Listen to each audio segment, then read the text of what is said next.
Welcome to Commercial Real Estate Pro Network's CRE PN Radio. Thanks for joining us. My name is Jade Aaron Gross. This is the podcast focused on commercial real estate investment and risk management strategies. Weekly, we have conversations with commercial real estate investors and professionals who provide their experience and insight to help you grow your real estate portfolio. Today, my guest is Frank Furman. Frank is the co-founder and chief growth officer at PadSplit, a real estate technology company headquartered in Atlanta, Georgia. Landlords list their properties on PadSplit's marketplace and are connected with workforce renters in a shared housing room rental model. Landlords earn 129% higher net operating income on average versus traditional single-family rental model, while working members of our community have a more affordable place to live. And in just a minute, we're going to speak with Frank about PadSplit and how it works and its model and what it's doing for its users. But first, a quick reminder, if you like our show, CRE PN Radio, there are a couple things you can do to help us out. You can like, share, and subscribe. And as always, we encourage you to leave a comment. We love to hear from our listeners. Also, if you'd like to see how handsome our guests are, be sure to check out our YouTube channel, and you can find us on YouTube at Commercial Real Estate Pro Network.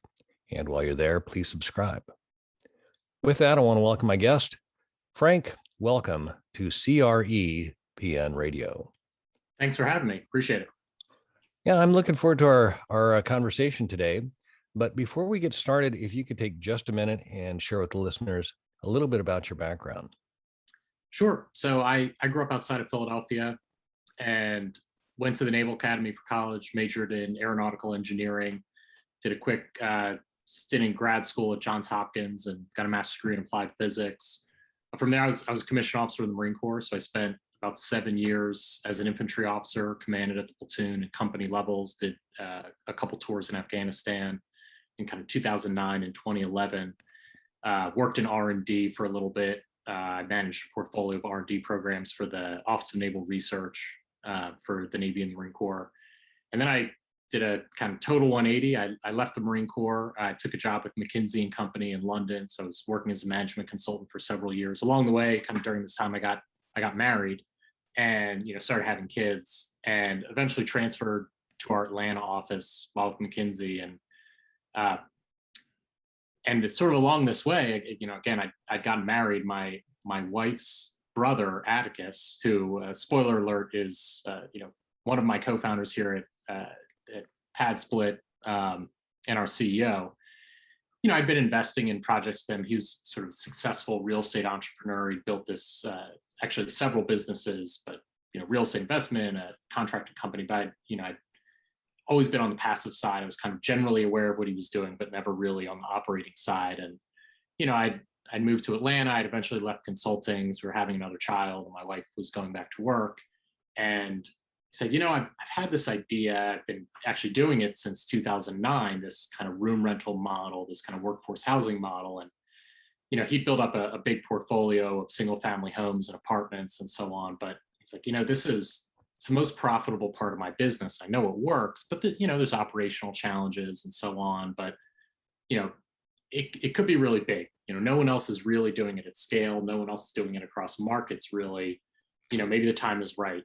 Technology's come a long way. Everyone has smartphones. Kind of the conversation around affordable housing has really changed. It's kind of on top of everyone's minds. So that was kind of where things started. I began sort of helping out on the side as really kind of a side hustle, was sort of something to do. I was kind of bored with work, and I'd left consulting and left kind of a 60-hour-a-week job and went to more of a 20-hour-a-week job. And you can only get in so good a shape. At some point you kind of look for something, and eventually started bringing on customers, and we kind of got to the point where we'd been accepted to a tech accelerator, brought on a third, technical co-founder, John O'Brien, who's kind of your, standard issue, Stanford, PhD in physics guy. He's the smart one. And it's like, okay, well, I need to quit my job. I think we've got something here. And so that was kind of summer of 2018. And we kind of have been growing since then. So now we're up over 100 folks. We have closing on 2,500 doors.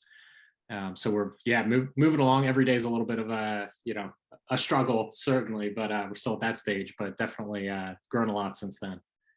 Awesome. Well, that's exciting. And first, I want to make certain to acknowledge your service. I totally appreciate yours and all the military service to our country.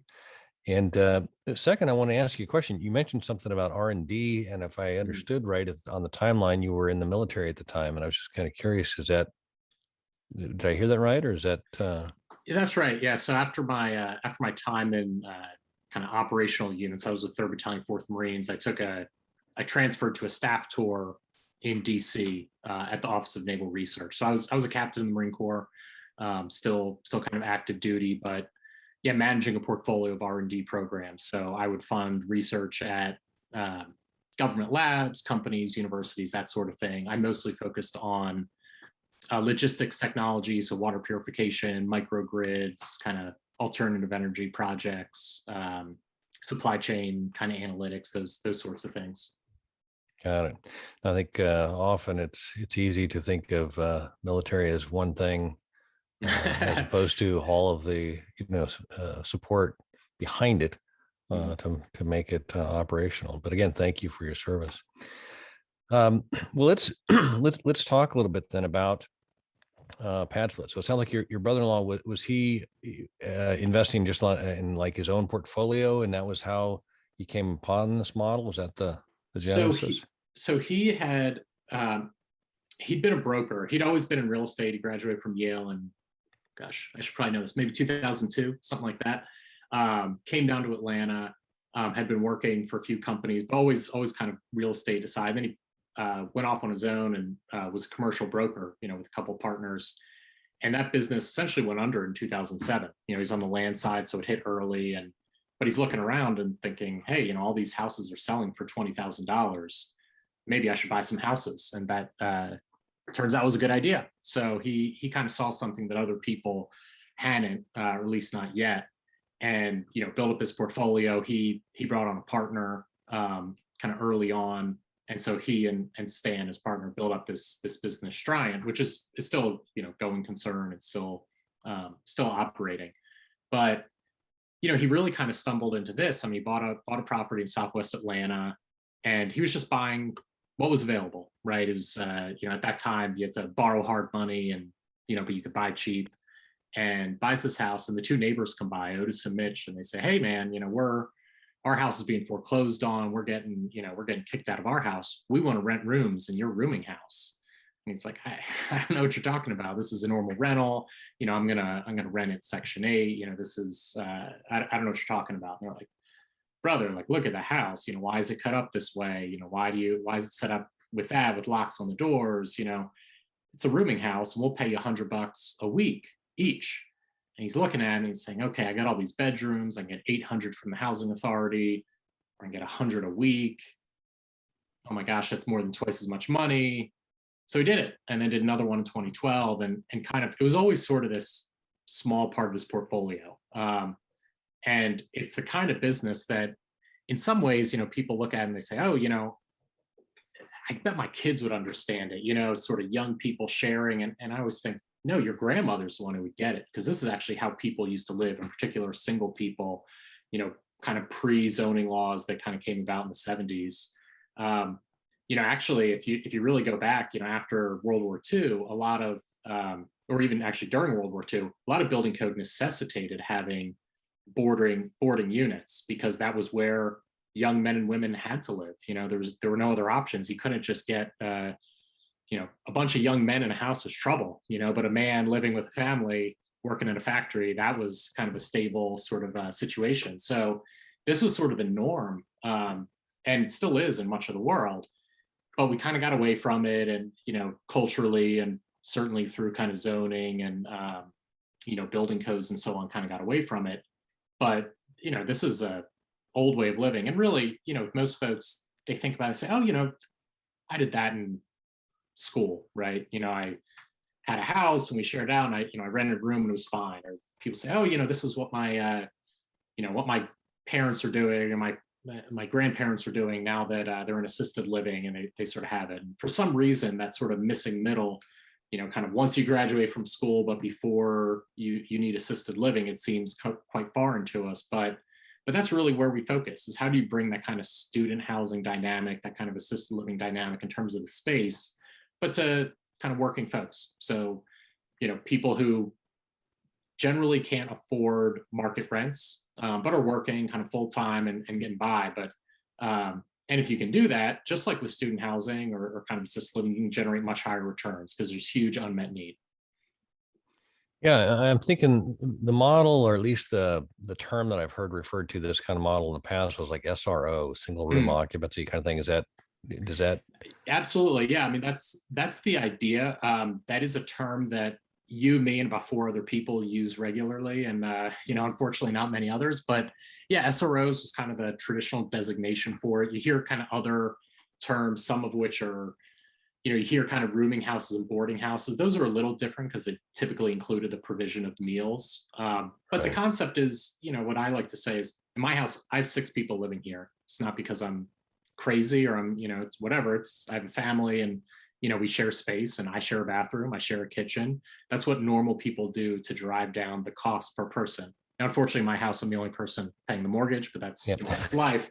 But it's something that everyone does. However, we have this kind of cultural idea that people need to have their own space. So, for example, here in Atlanta, to build a new apartment, you need 760 square feet and a parking spot. Well, a parking spot in the city is going to cost you at least 30 grand to get set up, and concrete costs what it costs, piping costs what it costs. So by the time you build, and 760 square feet is a lot of space. I mean, there are multi-million-dollar apartments in New York City that aren't 760 square feet. It's a lot of room for a single person. I don't have 760 square feet in my house. I'm shoved back into a spare bedroom as I'm doing this podcast. That's life.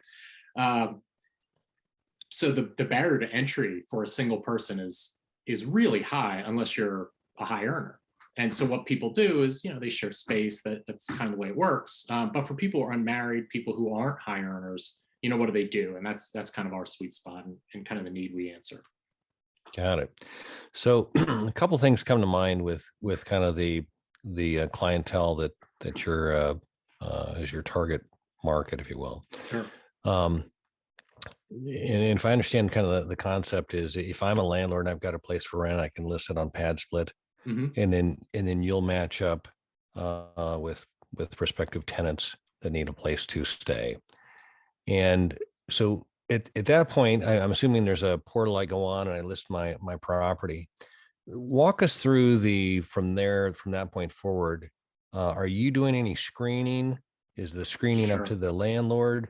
How involved is PadSplit, or is it more just a matchmaker? Yeah, so we're quite involved. So we run 4 checks on prospective residents. So we do a background check, credit check, income verification, and employment verification. So everyone coming in applies first to become a PadSplit member, and they go through those. They have to meet that criteria. Once they do, then they are able to book rooms, essentially. So you've listed this property, same as you would on Airbnb or anything else, right? You create a listing, you set the prices, you upload pictures. We didn't exactly invent that concept. And then the residents, they come, they apply to become members, they get approved, and then they can actually book the room. So they're, looking on the map and saying what's close to work or what's at the price point that I like. And then they book, they can book a certain time out. You can't book 3 months out because then you'd have a dead room for 3 months. You can book, again, depends on the landlord or property owner's perspective, how far out they want to let people book. But it's similar. It works essentially like that. So we're doing all of the kind of lease up, screening, marketing of rooms. That's kind of all on us. We do both, everything from digital ads to a very robust referral system. Over half of our incoming residents are referrals from other residents. That's kind of our biggest lever on that side. We also post on over 40 kind of automatic listing sites, but sort of funneling people all to padsplit.com. So what we view as our kind of core competency is filling the rooms with good tenants, essentially. From there, because unlike Airbnb, where it's all prepay and you're really paying for one occupancy and it's fractional in terms of time, whereas we're fractional in terms of space, one room, one room, one room. We also handle all the payments processing and collections. So once someone's in, they're long-term. This is someone who works, and lives in the community. So, they're not prepaying for a year up front. It's just no one has the ability to do that. So they're paying weekly, and our team is kind of staying on top of folks and working through late fees and all that. And then the other thing that we do that's really unique is handling the inter-resident disputes, right? So that's something that anytime you talk to a property owner, investor, property manager, whoever, they say, okay, well, great. What happens when someone calls and says, Darren ate my peanut butter, Johnny looked at me funny, I do not want to deal with that. Well, maybe no one wants to deal with that, but the fact is we do. So we have a 24/7 call center. So those calls come to us. And what our team is trained to do is really de-escalate those situations. And part of our model is about providing the flexibility and release valves that facilitate co-living. And that, okay, so Darren ate your peanut butter. Did you rate him? We have a rating system. Sometimes people just need to vent. Sometimes people need to transfer. That's kind of, people can be tough to live together. And unlike being locked into a year-long lease or what have you, where it's like, okay, I'm stuck with this for a year and it's a really toxic situation. Hey, you can move. And that's why we have kind of a network of homes, and it's sort of that shorter commitment. So you have that flexibility because it just cuts down on issues on that side. Also, job churn in this demographic tends to be higher. People change locations, people switch jobs. If you're making $15 an hour and someone offers you 18 across town, you take it, right? And so people want that flexibility to sort of move and be close to work and be close to transit and those sorts of things. So that's a big part of our value proposition, is providing that flexibility, kind of tailored to this demographic and this kind of customer base. A thought occurred to me listening to this. My mind typically thinks of rentals as not furnished, but I'm assuming are the landlords providing a furnished room to rent? They are furnished. So no linens or laundry service, that kind of thing, but so it's not like a hotel, but they are furnished with kind of bed, very, simple furnishings, and that's for a couple of reasons. One is it makes it easier to get people in quickly because you don't have to worry about, okay, well, they can only come in on a Saturday because they're moving furniture and that kind of thing.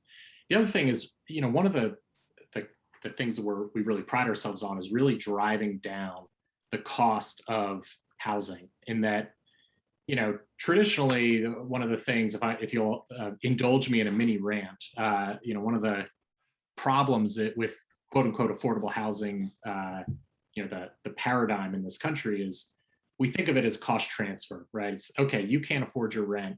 How do we make someone else pay that rent that you can't afford? And okay, maybe it's the local housing authority, whatever.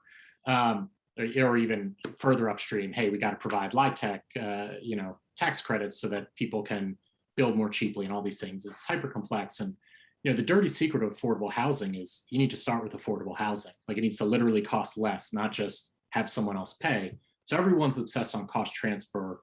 We're obsessed with cost elimination. So furniture is a great example. So, if you look at what people in our demographic typically do for furniture, well, it's really hard to just outright buy furniture. It costs a couple $1,000 to furnish a place, and and so on and so forth. So people rent, and they go to a place like Rent-A-Center or one of those places on layaway, and they say, okay, well, I'm going to pay. Well, landlords are lazy and Rent-A-Center is smart, right? They bill at the end of the month. And so if you look at evictions in this country, a lot of times people say, okay, well, I pay my bill sequentially. I get my cell phone bill, I pay that cell phone bill. I get my Rent-A-Center bill, well, I don't want to lose my couch, so I'll pay that bill. Well, that hit on the 28th. My rent's always due on the first because landlords, want to make their accounting easy. It's like, well, I don't have any money. I can't pay that rent. I just paid my cell phone bill, my furniture bill.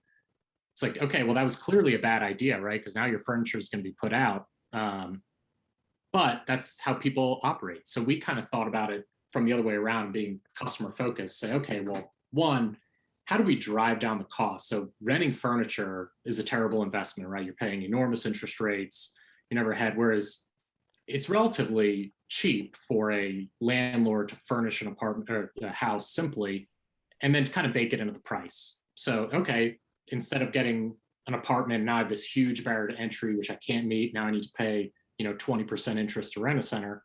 Hey, I'm paying for it as part of my rent, and it's baked in, but we kind of go from there. The other piece is doing weekly payments that are all in. So instead of having a power bill and a deposit and a gas bill and a water bill and deposits and a furniture bill and a rent bill and deposits, all of them, it's just one weekly payment. So the way I kind of phrase it with folks is, when's the first of the month? Well, I don't know.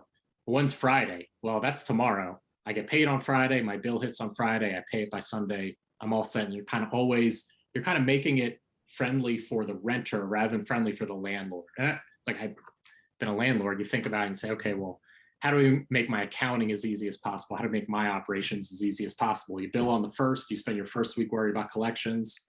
Every month, one payment, you feel good. It looks good for the bank. It looks good for the lender. Everyone's happy. We kind of turn on its head and say, what's best for the customer? How do you enable the highest collections rates by making it as easy as possible for them to get into a flow and good habits? And the other thing that we do is we report to the credit bureaus through a partner.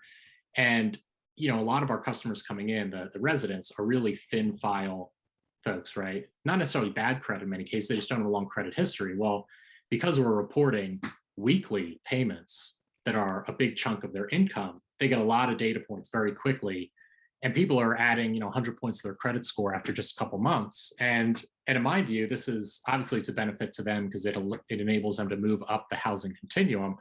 But also, I think it's very representative of what a low credit risk person is, right? If you can make a weekly payment that's all in over and over and over again, even if you're enabled by things like auto pay and bundling of all these things into one, that's what I do to be a good, it's not that I'm actually all that good at paying bills because I have a good memory. It's that I put everything on auto pay and I keep it simple on myself.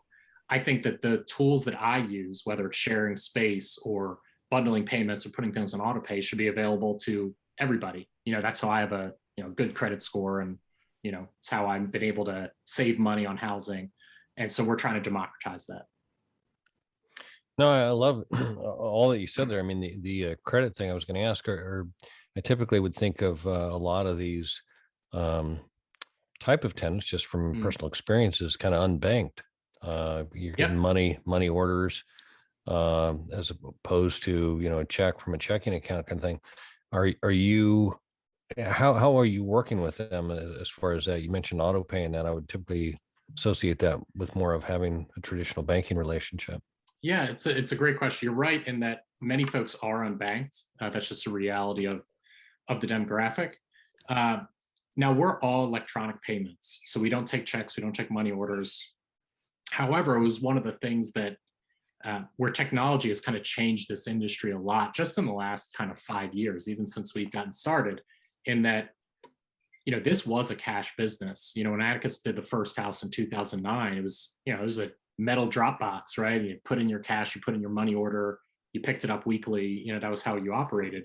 Well, now anyone can get a prepaid debit card at any Walmart, any CVS. There's all sorts of electronic payment solutions that go kind of cash to electronic. So even people who are unbanked, even people who are essentially paid in the cash economy, can make electronic payments at really quite low fees with a lot of these services. And that's something that's very new. They can pay on, and phones are another good example.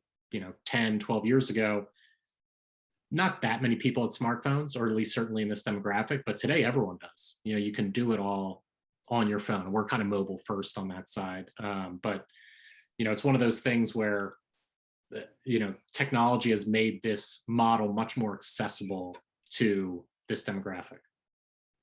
No, I like that. That makes a lot of sense, to leverage the technology that they're probably familiar with, and it's easily available. I wanted to ask you, you mentioned kind of the tenant thing. I'm just kind of curious on the screening thing. Is there, I know historically for like a market rate screening, there were things like 3 times income to rent, no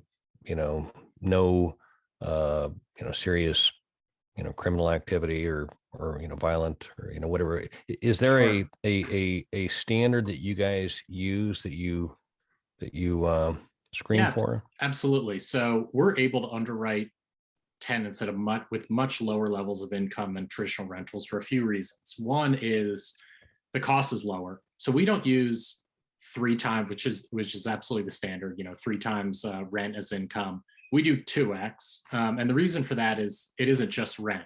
So unlike this kind of rule of thumb of, okay, 1/3 of your income should be spent on housing. Well, the bill you pay to PadSplit is housing, utilities, furniture. So we allow it to be up to half. So, that it kind of lowers that bar a bit, but it's more, there's more kind of bills included in that.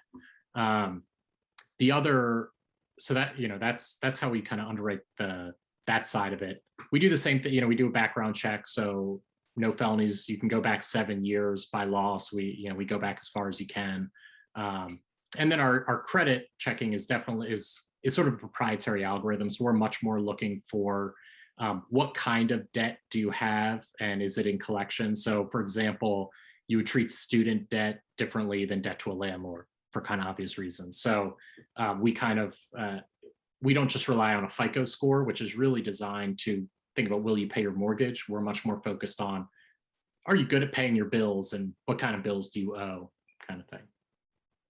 But it's, it's a process that we're always kind of learning and trying to get better at. And we have a data scientist on staff, but it's kind of uncharted territory. I mean, I'm sure you can appreciate this coming from the insurance industry and kind of the actuarial mindset that goes into it. But it takes a ton of data to really know a whole lot. And it's actually one of the reasons why we're focused on getting to scale, and that everything becomes a little bit easier when you've got a lot of them, because you can bundle them, you have that data set, you can kind of share risk, that kind of thing. So, lending on one oddball PadSplit is a problem, but if there's 1,000, you can bundle them up and sell them, to an insurance company or whatever. If you've got one property to insure, well, that's a weird risk. You don't know how to underwrite it. It's a challenge. So, okay, how do you get to 1,000, 10,000, so that people feel more confident they can sort of spread that risk out and go from there. Same thing on screening, right? We like to think we're doing better than anyone in the industry, and we have a very unique data set. I would feel a lot better when we have 10 times as many customers, because our data will be much better, and we'll be able to be more predictive and underwrite even more effectively. No, that's always true. The bigger the numbers, the more predictable. Definitely truth in that. Hey, wanted to ask you quick on zoning. Yep. I know from my personal portfolio, I've got a couple of these group homes where you have like 5 unrelated people. It's basically the same model. Sure. There's an operator that is my tenant, who then like basically subleases to these individuals. And but one of the questions I remember when we actually built one, there were some zoning things. I want to say that it was 5 unrelated people was kind of the max for a residential, or for it to be a home versus it for and again, this was in kind of like a quasi medical kind of thing, or a facility versus a home kind of thing. But I was kind of curious, are there any issues, zoning issues, what if you're looking for a prospective landlord, and I've got a 3-bed 2-bath, I'm assuming that kind of fits all day, but is there a maximum bed bath count Sure. that works? The answer is it depends a lot on the location. So real estate is a hyper local, or lives under a hyper local regulatory regime. Oftentimes, I mean, again, I mean, always kind of harp on Atlanta, but it's where we have the most units, and it's where I live. But there's 83 municipalities in Metro Atlanta. We're in probably 20 of them. Sometimes, it's like you cross the street and you've switched municipalities, and you fall under a whole different zoning regime. So in some places, they're quite permissive. So for example, the definition of a family in Atlanta is no more than 6 unrelated parties, 4 boarders and 2 rooms, and domestic servants. It's among the more permissive definitions in the country. You go a bit to the north, you go into Cobb County, and it's no more than 2 unrelated parties, which is about as restrictive. I would argue possibly illegally restrictive if it were ever to be challenged. But okay, fine. There are kind of broader questions about whether or not you can define family that way from a fair housing perspective that I think will probably be adjudicated over the upcoming years. But as of today, there is absolute kind of zoning risk in certain municipalities. In some cases, not very much at all, and they're quite permissive. In some cases, quite restrictive. So we work with landlords, not necessarily to be their law firm, because I don't want to run the world's least profitable law firm, but more around how do you think about that risk framework, and how do you look at your local zoning regulations? How do you think through what's kind of right size? But really, where we like to get involved is very early in the process for the investors, because what we found is that code enforcement doesn't go around and count toothbrushes. The zoning officials aren't going around and saying, oh, these people in this house, is it a family, or are you guys related, or are you friends? That isn't how it works. It's less top down, it's much more bottom up. So, it means you need to kind of rein in some folks, because they look at them and say, okay, I see where 4 bedrooms work. I see where 5 would work better. Then 6 is better. And then 10 is, even much, much better. And, hey, 6 may be great. 7 may be perfect. But at some point you're going to hit up against that threshold where you say, okay, is that in harmony with the neighborhood? Is it going to lead to a lot of cars? Is it going to lead to a lot of neighbor angst? And there's no science to it. Oftentimes I'll get involved, every day really, with investors to say, hey, what do we think about 123 Main Street? It's on a cul-de-sac, you aren't going to have much street parking. Or, oh, it's on a corner lot, you're going to have a ton. And hey, it's steps from a bus stop. Well, that means fewer cars, which means fewer neighbor complaints, so on and so forth. Is it a build-up area where, there's apartments across the street, no one's going to freak out when there's renters who are a little more transient?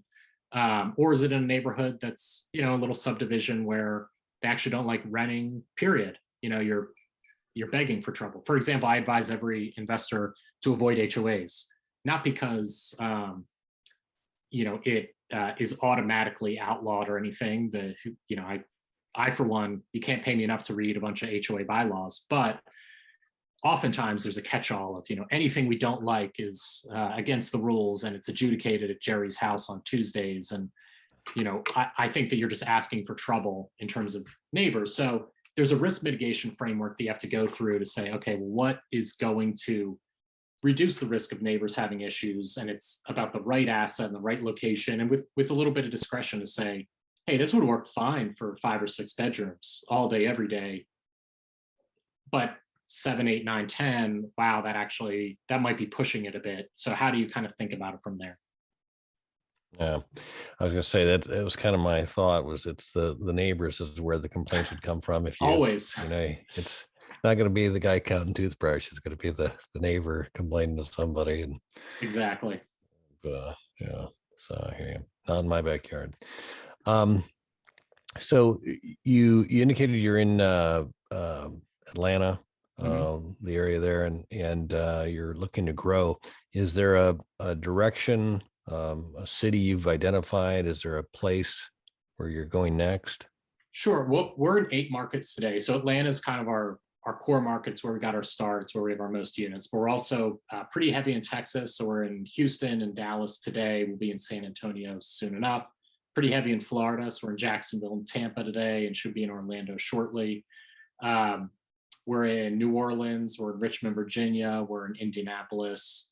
So we're generally focused on, smile states, or however you want to think about it, kind of Sun Belt, like the Midwest generally. But typically, for the reasons you kind of hinted at, like to stay to more landlord-friendly states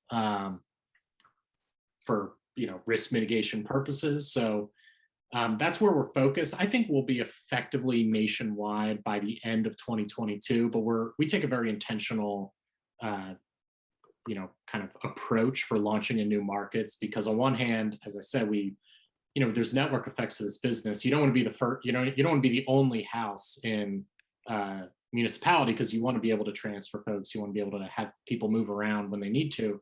So we like to come in with kind of a critical mass or a pipeline of properties. And, we like to, for us, our growth engine is good investor outcomes. So when investors have high yields, they're doing well, they brag to their friends, they do more properties, that's how we grow. Frankly, I've never been all that good at selling this stuff. It's only investors kind of selling it that's been effective. When they have bad outcomes, they won't do any of that stuff. They would trash us and so on. So we tend to be, in some ways, maybe even cautious to say, okay, how do we set people up for good outcomes? And so, that means turning down business sometimes. And, again, every week I'm talking to someone and saying, hey, I love the enthusiasm. This is the wrong asset. You're gonna, let's find one that's not going to be a single. Let's find one that's going to be, at least a double or maybe a home run, because, we want good outcomes. That's how we grow. So do you work with your investor clients to identify properties that work better? Is that kind of what I'm hearing? Yeah, absolutely. Yeah, very, very involved. We have a preferred vendor network in essentially every city we're in, and some that we're not, which includes kind of agents and brokers, includes insurance, it includes general contractors, property managers, that kind of thing. So yeah, we tend to get quite involved on that front, and also because those preferred vendors are oftentimes another growth engine for us. You get an agent who really gets it and understands the buy box. Well, they're bringing their investors to it. So. Got it. Well, Frank, if we could, I'd like to shift gears here for a second. Yeah. By day, I'm an insurance broker, and I work with my clients to assess risk and determine what to do with the risk. Mm-hmm. And there's a couple strategies we typically consider. We first look to see if we can avoid the risk. If that's not an option, then we look to see if we can minimize the risk. And when we can't avoid nor minimize, we look to see if we can transfer the risk. And that's what an insurance policy is. Mm-hmm. And I like to ask my guests if they can look at their own situation. And, you can frame this however you like, but looking at your clients, investors, tenants, the market, however you want to, identify what you consider to be the biggest risk. And for clarification, it is as much as risk is associated with insurance, I'm not necessarily looking for an insurance-related answer.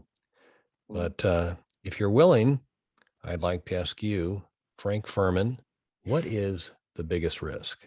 Yeah, I feel like I've been talking about risk the whole time. Maybe I should have put on a sunnier face to start. But it's a great question. It's funny you ask, because I oftentimes get asked about insurance, and that tends to be a smaller challenge for PadSplit hosts, because ultimately, it's a rental property. The big risks in insurance that your kind of homeowner's policy or kind of landlord policy would cover are the same.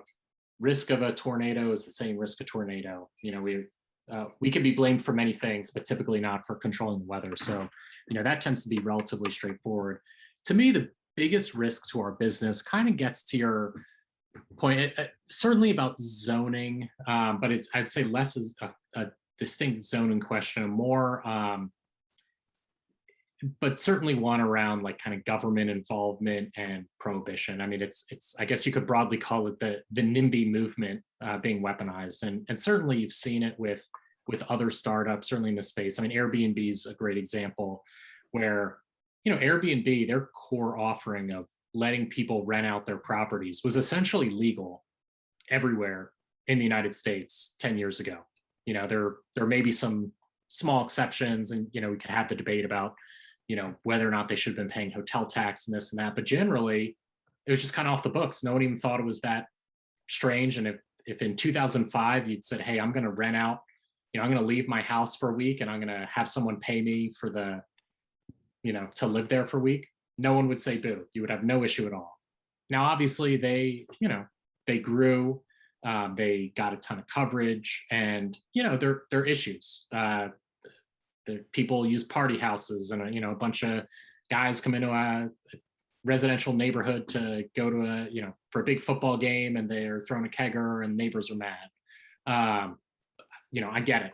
I also live in a quiet neighborhood. I have kids.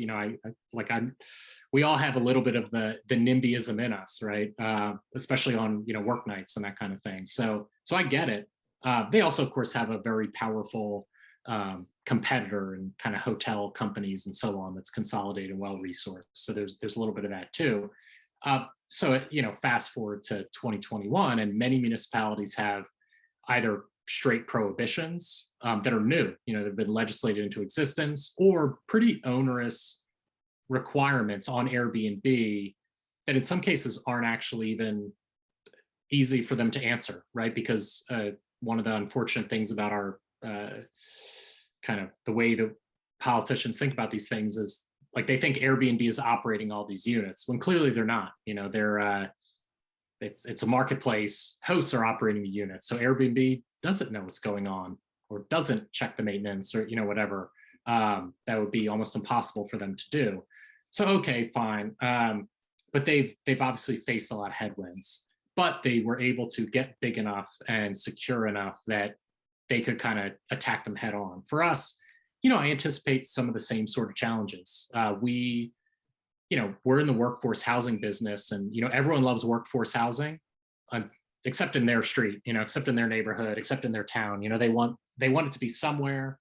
They want to get their Starbucks coffee at for cheap, but they don't want to house the barista. So okay, fine, we're going to face some of the same headwinds, but can we get to a size and scale quickly enough, fast enough, and become accepted enough to where you're not necessarily too big to fail, but where you can face those challenges head on, and where the the disruption of blocking things is at least as much as the disruption that you're causing. Because real estate and renting, it's not always an easy business. We have challenges.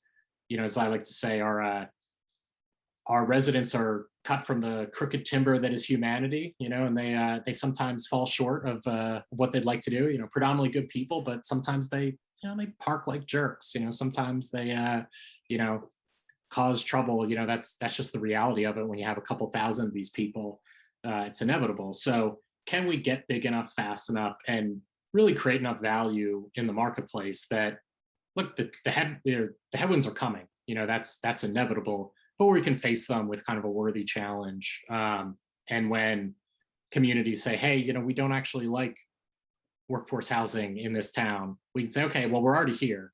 So, what's next? Do we need to tell you where they are? Do we need to, this or that? How do we conform and meet it, but have it not be such an onerous, have the scale to where we can meet it.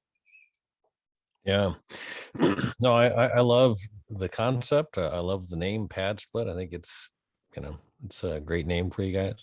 Credit to Atticus. He came up with it. I had nothing to do with it. So, well, it's easy. It kind of identifies what you guys do. That's kind of a key right thing. And I wish you guys all the best. I think there's definitely a need. Affordable housing is a challenge nationwide.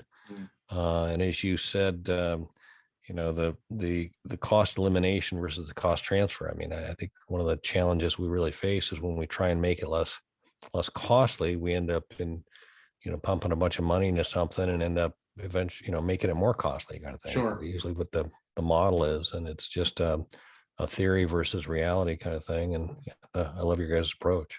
So. Thank you. Yeah, I always appreciate the opportunity to sort of, maybe there were a few mini rants in there, but, just talk about what we do and spread the good word. Oh, that's great. Frank, where can the listeners go if they would like to learn more or connect with you? Straight to our website, just padsplit.com. There's, plenty of resources there for both kind of residents and for hosts. And, if you sign up to create a host account, one of our knowledgeable and much friendlier than me kind of sales staff will reach out immediately, I assure you, and kind of walk you through everything. And of course I can just be reached. I'm just at frank@padsplit.com, so I'm easy to find. Awesome. Well, Frank, I can't say thanks enough for taking the time to talk today. I've enjoyed it, learned a lot, and hope we can do it again soon. Of course. Thanks so much. All right. For our listeners, if you like this episode, don't forget to like, share, and subscribe. Remember, the more you know, the more you grow. That's all we've got this week. Until next time, thanks for listening to Commercial Real Estate Pro Network's CREPN Radio.